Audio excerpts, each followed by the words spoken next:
Are you new to henna for hair?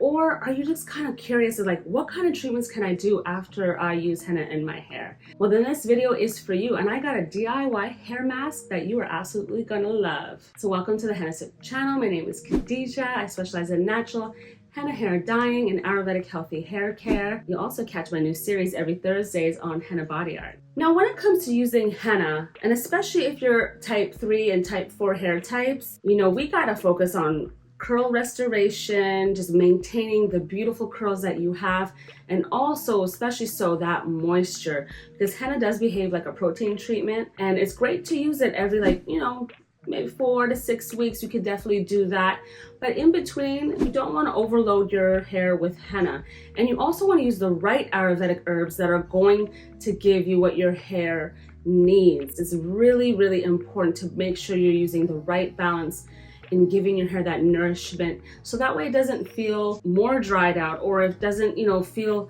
like crunchy, or it doesn't feel like it's gonna break. You don't want to have those situations. So I really want you to use these in-between treatments that I'm gonna recommend to you. So henna just naturally loosens curls. Mind you, it doesn't happen for every single person to the same degree, because we all have different hair types, and you know, the curl pattern, the, you know, the texture of the hair itself, if it's fine or if it's like a thicker hair strand. So many things like do play a role in how much loosening you might experience. I find personally that those who have finer hair strands tend to see more loosening than others. It's just that the henna is also very weighty. So with that weight, you know, of the mud on your hair, I feel like it also does, you know, loosen and relax some of the curls like naturally.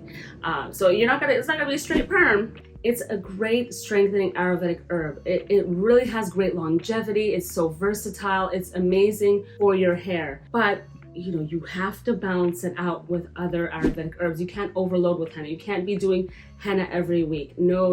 That's a big no. We have all these other Ayurvedic herbs that we can play with. So this particular recipe and treatments that we're going to be doing today are going to be specifically like for post henna treatments. Like once you've done your henna, you know, what do I use? What do I do? You know, what's going to nourish your hair and get your hair back in a state of, you know, normalcy. Oh God, is that a word? Normalcy. All right, my friends. So let's get into this recipe. What do I got here for you?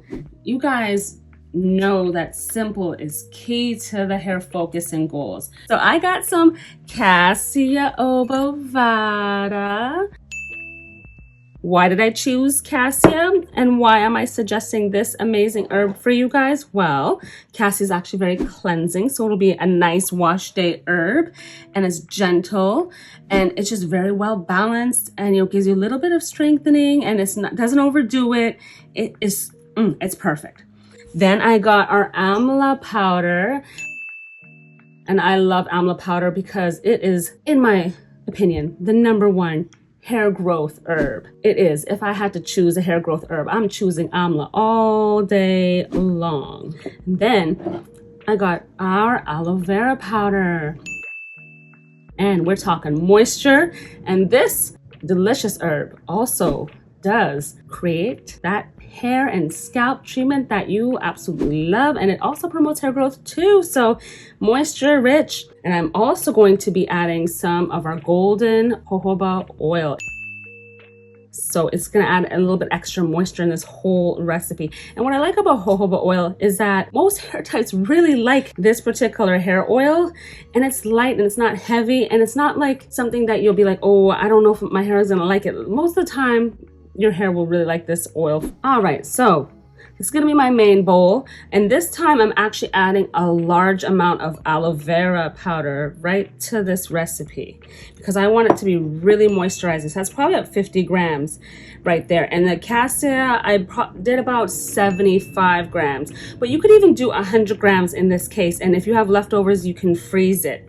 And then I have about 50 grams of amla powder. Ooh, there we go. Leave no amla behind. And then we mix this up really well so that all the herbs are really blended. Look at all these pretty colors coming together. So this is probably going to be enough for shoulder length to even bra strap length hair. So if your hair is shorter, you'll probably have leftovers. And if your hair is longer, then you probably need to double up or at least make it 25% more so that way you have enough for your hair. Then to begin, I'm going to start adding in my warm to hot distilled water. And you just keep mix till it's all getting nicely absorbed. It is sucking up that liquid. Look at that. It is just thirsty. And then what I'm going to do is probably for this recipe, add a good amount of my jojoba oil, probably about half the bottle, which is about 2 ounces. Yes, there we go. All right. Oh, look at this. Okay, I'm here for this. Look how creamy and smooth it's getting.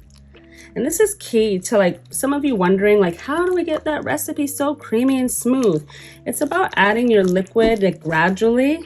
If any of you love to bake, it's the same thing. You know, you want to blend everything and get it really, you know, smooth and creamy slowly. You know, you don't want to just add a bunch of water. It helps you control, you know, how this recipe is going to turn out. You don't want it to be too runny either. And also in this is like you keep mixing it. It's making it extra smooth because you're really manipulating it really well. And making sure that liquid is warm to hot, not boiling, also helps everything blend and dissolve really nicely. I have noticed that some people unfortunately make their recipe a little too thin. It's not supposed to be too thin. You need to have a little bit of thickness when it comes to Ayurvedic hair recipes because you want it to stick really well to the hair strands. You don't want it to drip and run everywhere.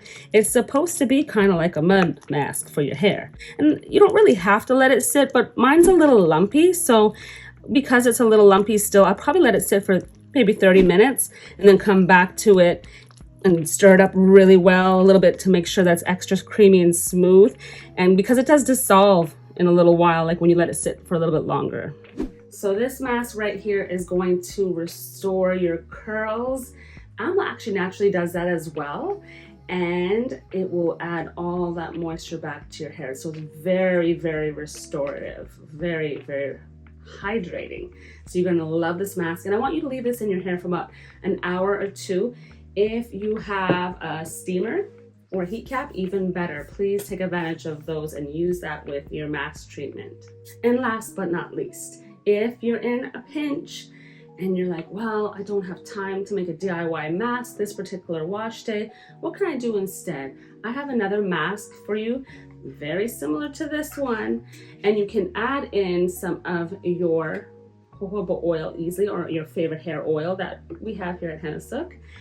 Even the Ayurvedic hair oil, the Amla oil, we also have camellia oil. And you can use our Cassia and Curls moisture mask. This one is ready for you and very restorative. It's got everything in it that you're gonna need that will be very similar to these benefits. So you could use that instead. And just leave it, again, leave it in your hair the same amount of time. Make sure you have your steamer and your heat cap. You know, that's gonna really penetrate the hair strands even more. So you could use this post henna.